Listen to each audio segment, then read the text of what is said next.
태초에 하나님이 온 세상과 하나님의 형상을 한 사람을 창조하셨습니다. 혼돈하고 허무함이 가득한 세상에 질서를 세우시고 아름다움과 의미들을 그곳에 가득 채우시며 온 세상, 하나님 나라를 하나씩 하나씩 만들어 가셨습니다. 이렇게 하나님은 이 세상을 하나씩 하나씩 창조하시면서 하나님 나라를 시작하시면서 몇 번이나 반복해서 하신 말씀이 있습니다. 하나님 말씀하시기를 빛이 생겨라 하시니 빛이 생기고 그 빛이 하나님 보시기에 좋았다. 하늘에 있는 물을 한 곳으로 모이고 묻은 드러나거라 하시니 그대로 되었고 하나님이 묻을 땅이라 모인 물을 바다라고 하셨다. 하나님 보시기에 좋았다. 하나님이 손수 만드신 모든 것을 보시니 보시기에 참 좋았다. 하나님은 이 세상을 하나씩 하나씩 만드시면서 그것들이 보시기에 참 좋았다 라고 그렇게 말씀하십니다. 하나님이 처음 만드신 이 세상은 정말로 좋은 곳이었습니다.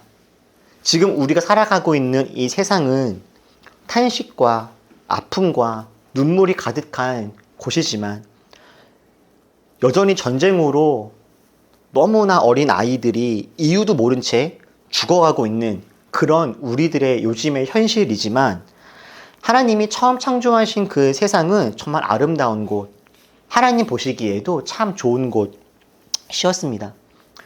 그런데 보시기에 참 좋았다, 참 좋다 말씀하셨던 그 하나님이 처음으로 좋지 않다 말씀하신 것이 있습니다.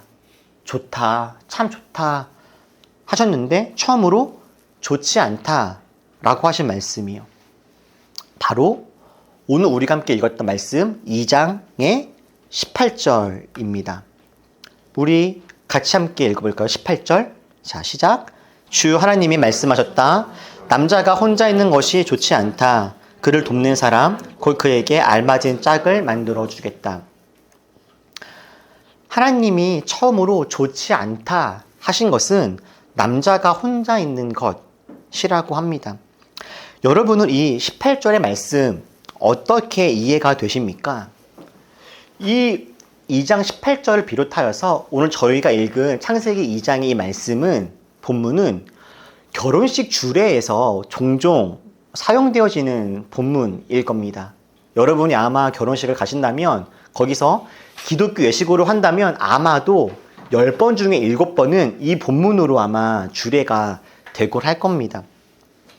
그런데 이 말씀이요, 누군가에게 종종 이런 식으로 해석이 되곤 했습니다.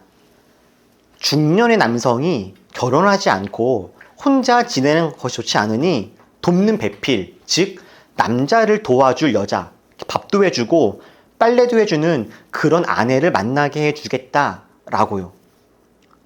혼자 살아가는 것은 좋은 것이 아니므로 그 대안으로 결혼을 제시하는 본문으로 이 본문이 사용되었던 적이 있습니다. 그런데 여러분, 이 본문은 그렇게 이해하기에는 조금 아쉬움이 있는 본문입니다. 우리 창세기 2장 18절 말씀을 우리 히브리어 원문으로 같이 한번 보실까요? 히브리어는 왼쪽부터 오른쪽으로 읽는 게 아니라 오른쪽에서 왼쪽으로 읽습니다. 그래서 이렇게 읽어가야 됩니다. 자, 우리 한번 읽어볼까요?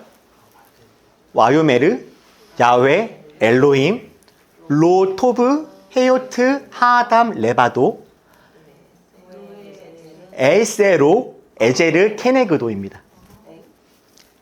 에세로, 에제르, 케네그도예요. 자, 뜻은 이렇게 되는 거죠. 여호와 하나님이 말씀하셨다. 그 사람이 홀로 있는 것이 좋지 않다. 내가 그에게 그와 마주할 돕는 자를 만들어 주겠다. 이 원문 그대로 해석을 하면 이런 뜻이 되는 말씀이 2장 18절의 말씀입니다. 하나님은 홀로 있었던 그 사람에게 내가 그와 마주할 돕는 자를 만들어 주겠다, 이렇게 말씀을 하셨습니다. 오늘의 이 본문에서 우리가 좀 주목해야 될 두 단어가 있는데요.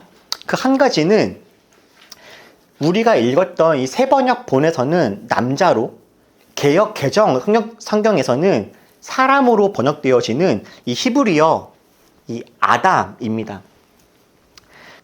사실 저 히브리어 아담은요, 성별이 남자인 사람, 남성을 뜻하는 단어이지 않습니다. 히브리어 남자는 이쉬, 여자는 이샤라고 합니다. 히브리어로는. 아담이라고 하는 저 히브리어는요, 하나님의 형상을 한 사람, 그러니까 보편적인 인간, 남자와 여자를 아우르는 그런 보편적인 사람을 뜻하는 단어예요. 다시 말해서 하나님이 지금 좋지 않다 말씀하신 것은 사람이 혼자 있는 것입니다. 중년의 남성만 혼자 있는 게 좋지 않은 것이 아니라 남녀노소 모든 사람은 결코 혼자 살아갈 수 없다. 혼자 있는 게 좋지 않다라고 그렇게 이야기하시는 거죠. 여러 번 이야기했듯이 하나님은 이미 공동체적으로 존재하시고 공동체적으로 사역을 하시는 분이십니다. 그래서 하나님의 형상으로 지음받은 인간 역시 홀로 살아갈 수 없고 공동체적으로 살아가야 마땅합니다. 사람은요, 누군가와 함께 있을 때 비로소 내가 됩니다. 나 스스로 나일 수 없고 너를 통해 온전한 나를 발견하는 것이 이것이 사람입니다. 그래서 사람들 마음 깊숙한 곳에는 외로움이라고 하는 큰 방이 다 있어요. 외로움이라고 하는 이 큰 방은요, 아무리 많은 돈으로, 성공으로, 명예로, 쾌락으로도 결코 채워질 수 없는 아주 큰 방입니다. 여러분, 1억이 있으면 이 외로움이 해결될까요? 한 10억이 있으면 이 외로움이 없어질 수 있겠습니까? 그렇지 않을 겁니다. 이 외로움이라고 하는 이 방은요, 돈이나 물건이나 소비나 쇼핑이나 쾌락이나 여행으로 채워줄 수 있는 그런 것이 아닙니다. 아무리 높이 올라가고 성공을 해도 외로움이라고 하는 이 방을 채울 수 있는 것은 없어요. 이 방은 오직 다른 사람, 타인으로 채워집니다. 누군가와의 따뜻한 대화, 관계, 신뢰, 그리고 사랑. 누군가와의 진실한 관계로 채워지는 방이 외로움이라고 하는 이런 방이에요. 저는 기질상 혼자 있는 시간이 아주 많이 필요한 사람입니다. 그리고 저뿐만 아니라 사람에게는 혼자 있는 시간, 더 정확히는 신과 홀로 대화하는 시간이 필요합니다. 기독교 전통에서는 하나님과 사람이 하나님을 단독해서 만나는 시간, 홀로 하나님과 교제하는 이 시간을 고독의 시간이라고 불러왔습니다. 저는 1년에 몇 번은 기도원이나 근처에 있는 이 지혜숲 지지양이라고 하는 이런 곳에 가서 뭐 짧게는 1박 2일, 길게는 2박 3일 이렇게 혼자 조용히 있다 오곤 했습니다.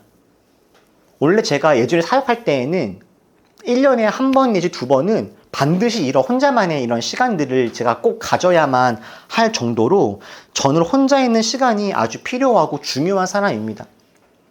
오늘처럼 이렇게 많은 사람들과 함께 있는 시간을 갖는다면 그 이후에는 반드시 저는 또 저 혼자만의 그 동굴에 들어가서 저 혼자만 또 있는 시간이 저는 반드시 필요한 바로 그런 사람이 저의 기질이에요. 근데 제가요, 이렇게 혼자 있는 시간을 즐기고 좋아할 수 있는 이유가 있습니다. 364일 정도, 거의 대부분의 시간을 저는 이미 사랑하는 가족, 그리고 사랑하는 신앙 공동체 분들과 함께하고 있기 때문입니다. 이 사람들과의 충만한 시간이 있기 때문에 저는 혼자 있는 시간도 좋았던 거죠.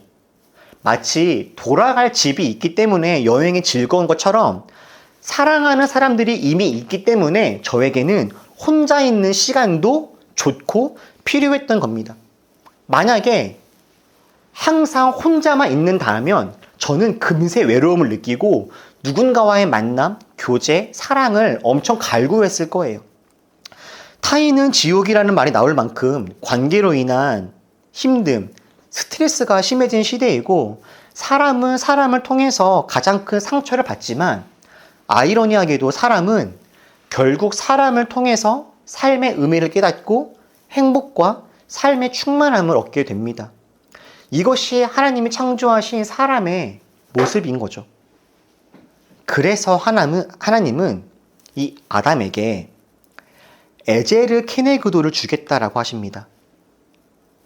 에제르 케네그도는요, 개역개정에서는 돕는 배필로, 세번역에서는 돕는 사람, 알맞은 짝으로 번역된 단어입니다. 여러분도 신앙생활 하시면서 돕는 배필이 필요합니다. 돕는 배필을 위해 기도하세요. 이런 말씀을 아마 많이 들었겠다 싶은데요. 그때 들었던 돕는 배필이 바로 이 에제르 케네그도라고 하는 단어에서 나온 단어이죠. 그런데 이 에제르 케네그도에서 에제르라고 하는 단어는요, 일반적인 도움이 아닙니다. 보통 성경에서 사용되어지는 에제르라고 하는 단어는요, 하나님이 사람을 돕는 신적인 도움, 신적인 은혜를 뜻합니다. 하나님이 나를 도우신다, 주가 나의 도움이시다 라고 하나님의 도움을 의미할 때 사용되어진 단어가 이 에제르라는 단어예요. 하나님은 사람을 통해서 하나님의 뜻을 나타내시고 하나님을 경험하게 하시는데, 사람을 통해 주고받는 하나님의 그 은혜 또는 하나님으로부터 직접 받는 도움, 이것을 에제르라고 하는 것이죠. 하나님으로 말미암는 도움, 하나님으로 말미암는 은혜 말입니다. 그리고 케네그도라고 하는 단어는요, 배우자나 배필이라고 하는 의미가 아니라 마주보는, 내 앞에 있는 그런 의미입니다. 제가 지금 이렇게 마주보고 있잖아요. 이렇게. 이게 케네그도예요. 나와 마주보고 있다라고 할 때, 또는 내 앞에 있다라고 할 때요. 근데 여러분, 제가 마주보고 있다면, 누군가를 제가 정면으로 마주보고 있다면 그 사람과 저는 어떤 관계가 되겠습니까? 누군가와 마주보고 있다라고 한번 생각해 보십시오. 제가 교회에서 보통 설교를 들을 때 진짜 정말 싫어하는 것 중에 하나가 여러분 옆 사람 쳐다보세요 이런 거거든요. 여기 다 친하신 분들이니까 여러분 한번 옆에 있는 분들을 마주봐 보십시오. 엄청 불편하시죠? 엄청 불편합니다. 이게 왜 불편할까요? 누군가를 마주 본다라고 하는 것은요, 상대방의 존재를 외면할 수 없게 되기 때문입니다. 누군가를 마주 본다라고 하는 것은요, 그 존재에게 반응할 수밖에 없는 거예요. 이 케네그도라고 하는 것은요, 있는 듯 없는 듯 피상적으로 관계를 맺는 것이 아니라 서로 마주 보는 평등하고 인격적인 관계, 위에서 아래로 쳐다보는 것이 아니라, 또는 아래에서 위를 바라보는 것이 아니라 서로 마주 보면서 평등하고 인격적이고 진실한 관계를 맺는 것을 이 케네그도라고 하는 거예요. 그래서 에제르 케네그도라고 하면 하나님 안에서 인격적이고 진실한 사랑의 관계를 의미하는 것이 에제르 케네그도입니다. 하나님 안에서 서로에게 신적인 도움을 주는 인격적이고 진실한 관계요.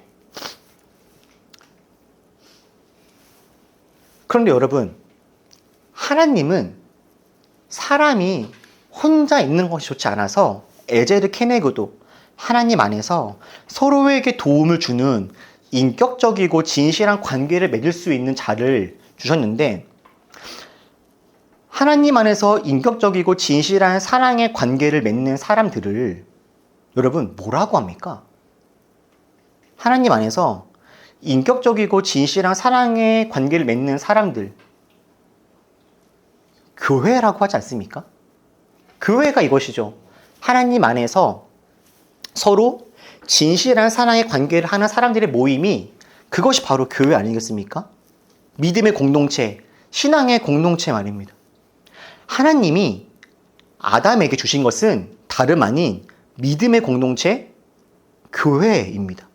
함께 하나님의 사명을 감당하면서 이 길을 더불어 함께 걸어갈 믿음의 동역자를 홀로 있었던 아담에게 주신 거죠.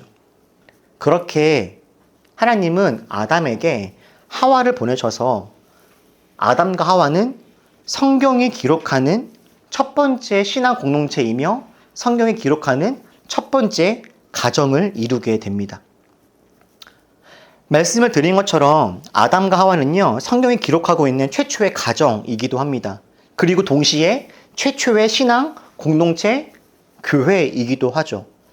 아담과 하와는 한 가정을 이루면서 동시에 믿음의 공동체 교회가 되어서 에제르 케네그도 이 관계를 누리게 되었습니다.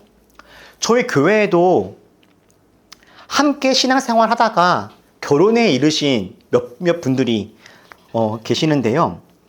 아담과 하와처럼 가정이 곧 교회가 된다면 그건 너무 큰 축복이고 기쁨일 겁니다. 저도 결혼을 하고 가정을 이루고 아이를 키워보니까요. 결혼을 하여서 가정을 이루는 것, 이거 참 행복하고 좋은 일이다 싶습니다.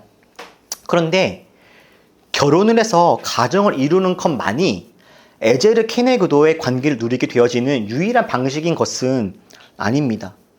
오히려 결혼하여서 가정을 이루었지만 하나님을 따르지 않거나 인격적이고 진실한 관계를 맺지 못하는 그런 가정들도 많이 있어요.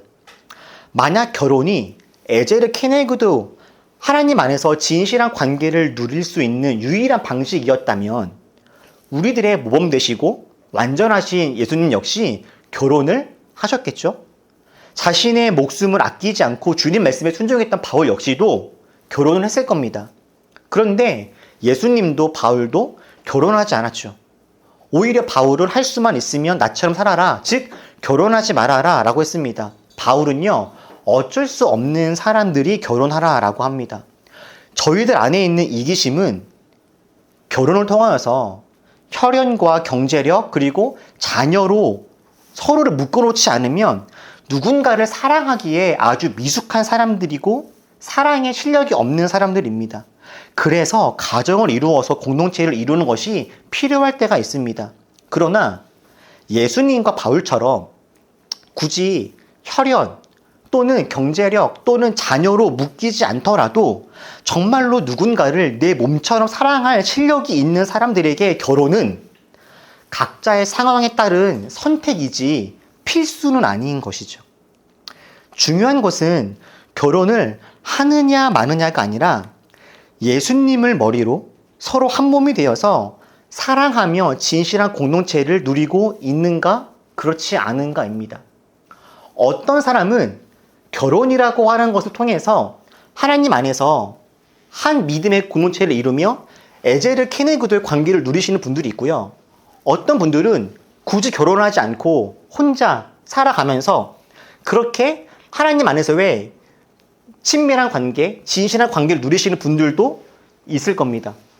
그래서 교회는 비혼이신 분들도, 과부도, 고아도, 1인 가구이신 분들도 누구나 와서 하나님 안에서 진짜 가족이 되어지는 신비한 공동체가 바로 교회인 거죠.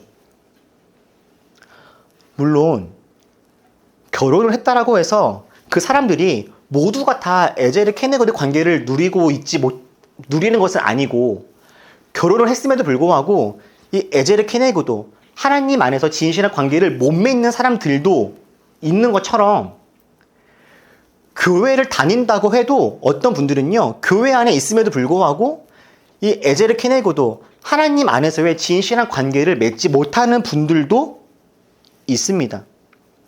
교회를 다니는 것이 에제르 케네그도 하나님 안에서 진실하고 인격적인 사랑의 관계를 다 누리게 되는 것을 보장하지는 않는 거예요. 교회는 예수님을 머리로 서로 한 몸을 이루어서 하나님의 사명을 감당하는 공동체이지만, 정말 교회에서 서로를 한 몸처럼 여기면서 얼굴을 마주한 채 상대방에게 적절히 반응하며 때로는 격려하고 때로는 칭찬하고 때로는 상대방을 반대하고, 그렇게 인격적인 관계를 맺으면 살아가는 것, 이건 사실 결코 쉬운 일이 아닙니다. 하나님 말씀에 순종하는 마음으로 교회를 다닐지라도 외로움을 느끼는 경우들 적지 않게 있습니다. 많은 사람들 무리 속에 섞여 지낸다 할지라도 그 자체가 우리 안에 외로움과 관계의 충만함을 보장하지 못할 때도 아주 많이 있지 않습니까? 많은 사람들 속에 있다라고 하는 것 자체가 우리 안에 있는 외로움이 없어진다라고 하는 그런 의미는 결코 아닐 거예요. 오히려 군중 속에 있을 때 때로는 더 큰 외로움을 느낄 때가 있기도 하죠. 좋은 관계, 진실한 관계, 좋은 공동체는 여러분 결코 저절로 이루어지는 것이 아닙니다. 여러분, 아담과 하와 어떻게 만났습니까? 아담이 자신의 에젤의 케네고도를 어떻게 만나서 진실한 공동체를 이루었습니까? 18절 말씀을 보면요, 사람이 하나님께서 혼자 있는 것이 좋지 않다, 에젤의 케네고도가 필요하다 말씀하신 이후에 하나님이 아담에게 먼저 시키신 몇 가지 일들이 있습니다. 먼저 하나님은 아담에게 너가 홀로 있는 것이 좋지 않다 말씀하신 이후에 아담에게 먼저 시키신 것은 이 땅에 있는 모든 생명들을 돌아보게 하시는 일이었습니다. 19절, 20절 말씀을 보면 하나님은 아담에게 모든 가축과 모든 짐승들에게 이름을 짓게 하시죠. 그러니까 아담이 살아있는 모든 생명들을 한 번 더 돌아본 겁니다. 그런데 20절 보세요. 그 사람이 모든 집짐승과 공중의 새와 들의 모든 짐승에게 이름을 붙여주었다. 그러니까 모든 생명들을 다 돌아본 겁니다. 찾아본 거죠. 그러나 그 남자는 돕는 사람, 곧 그의 짝, 에젤의 케네그도를 만날 수 없었다. 여러분, 아담은 모든 생명들을 다 돌아보았는데 에젤의 케네그도를 만날 수 없었습니다. 왜냐하면 에젤의 케네그도는 찾거나 만나는 게 아니기 때문입니다. 우리가 다 알다시피 여러분, 아담이 어떻게 하와를 만나게 되었습니까? 아니, 하나님은 어떻게 아담에게 에젤의 케네그도인 하와를 창조하셨습니까? 하나님은 아담에게 에젤의 케네그도, 진실한 관계를 맺을 수 있는 그 사람을 주기 위하여서 우선 아담을 잠들게 하시죠. 그리고 그렇게 잠들어 있는 아담에 몰려 뼈를 취하십니다. 그리고 그 취한 자리에 살을 채우시죠.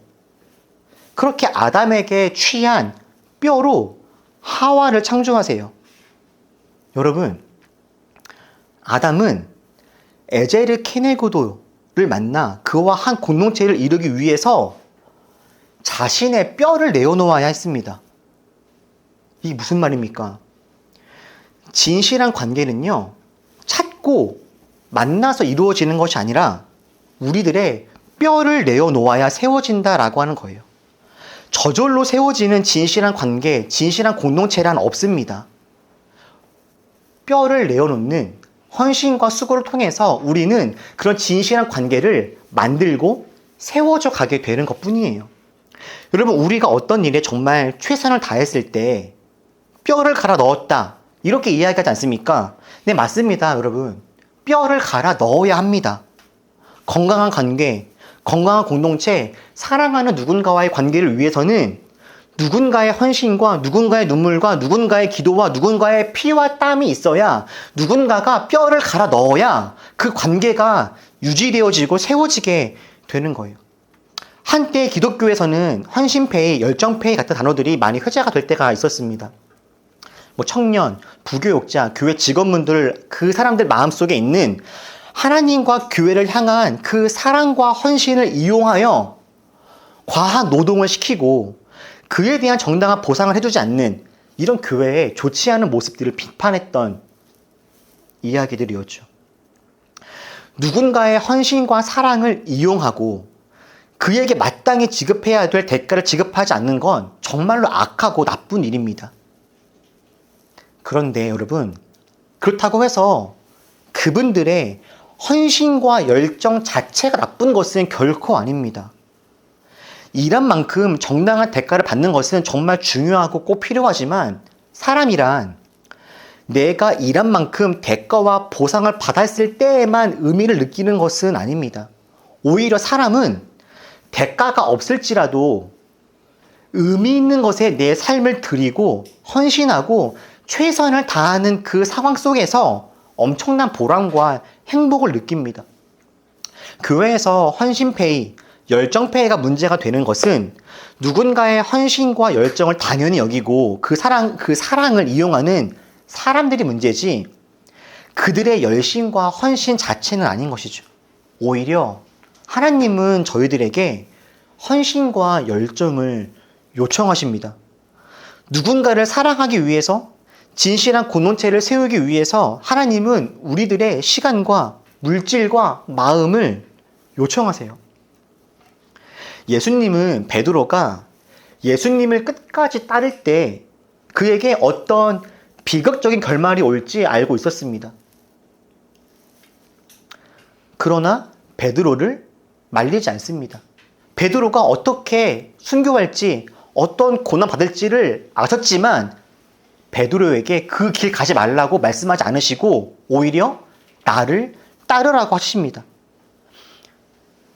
하나님을 끝까지 믿다가 박해받고 고난당한 사람들이 있지만 하나님은 그런 그들을 말리지 않습니다. 비록 고난이 있고 아픔이 있지만 그럼에도 불구하고 그 이후에 그들에게 주어지는 아름다움이 있기 때문인 거죠. 여러분, 내 삶을 드리고 내 뼈를 갈아 넣어서라도 헌신할 것이 있다는 것, 이건 축복이고 은혜입니다.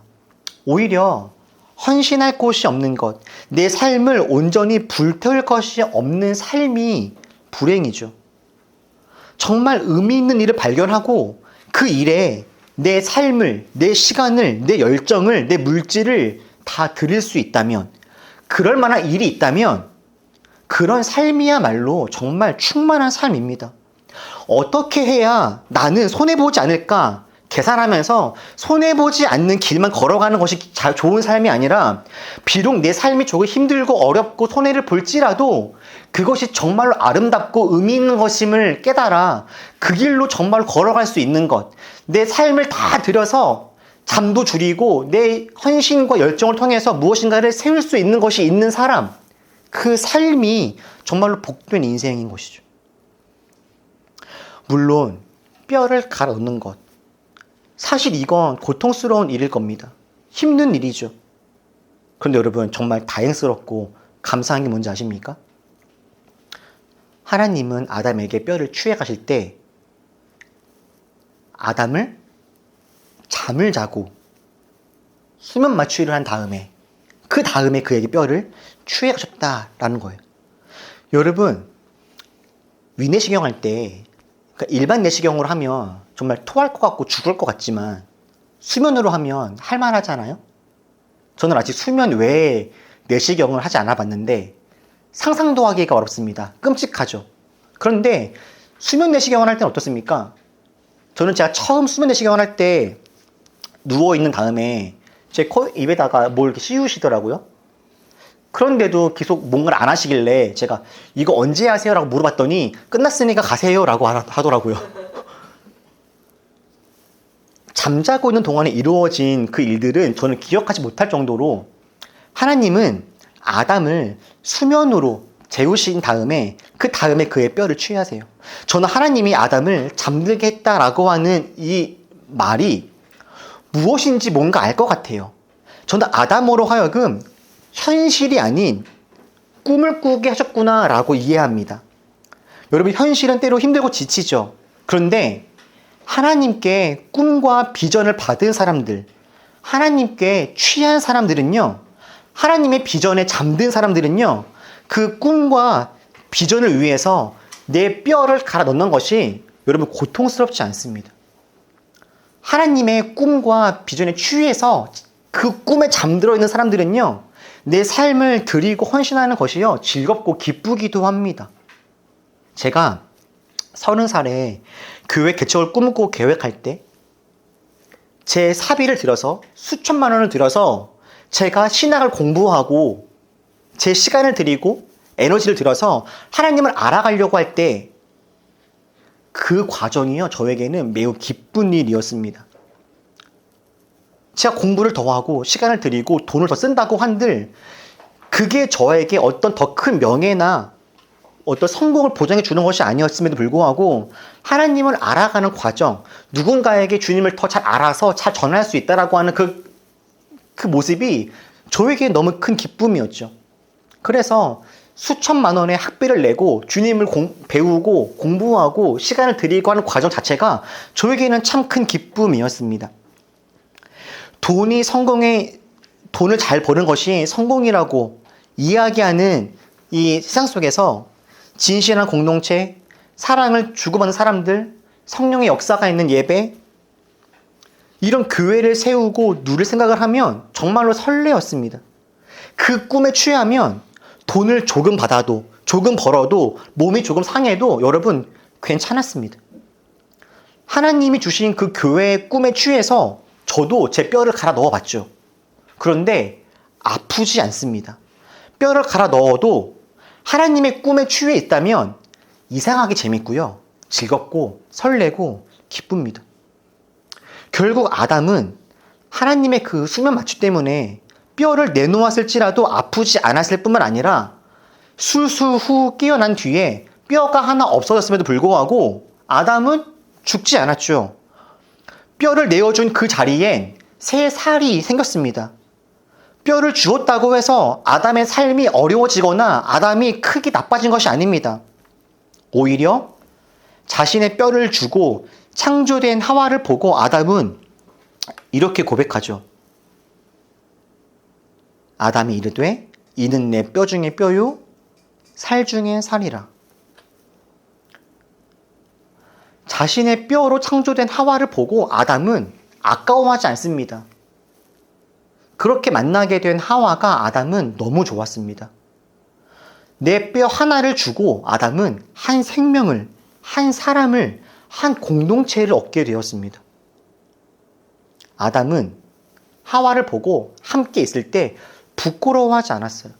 이게 무슨 말입니까? 서로를 있는 모습 그대로 인정했을 뿐만 아니라 그 안에서 진실한 관계를 누릴 수 있게 되었다라고 하는 그런 말이죠. 사랑하는 여러분, 하나님은 우리가 혼자 살아가게 하지 않았습니다.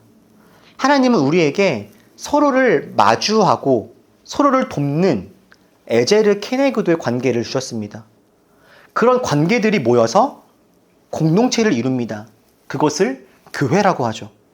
물론 이런 관계, 이런 공동체는 그냥 만들어지는 것이 아닙니다. 우리들의 뼈를 내어놓아야 하는 겁니다.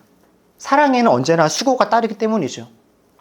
교회는 다니거나 찾는 것이 아닙니다. 교회는 세워가는 겁니다. 좋은 교회를 내가 찾는 것이 아니라 공동체 안에서 내 뼈를 갈아서 함께 세워가는 것이 그것이 교회입니다. 교회는 목사 한 명의 뼈를 갈아서 세워지는 것도 아닙니다.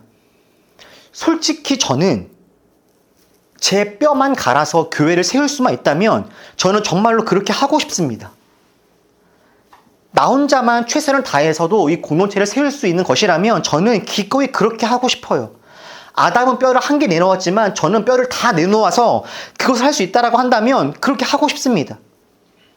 그런데 제가 혼자 최선을 다하고 제 뼈를 다 갈아서 그것으로 우리 교회를 세울 수만 있다면 그렇게 하겠는데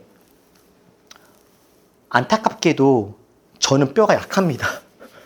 뼈가 얇아요. 저는 뼈가 약해서 제 뼈를 다 갈아도 저에게는 홀로 교회를 세울 능력이 안타깝게도 없어요.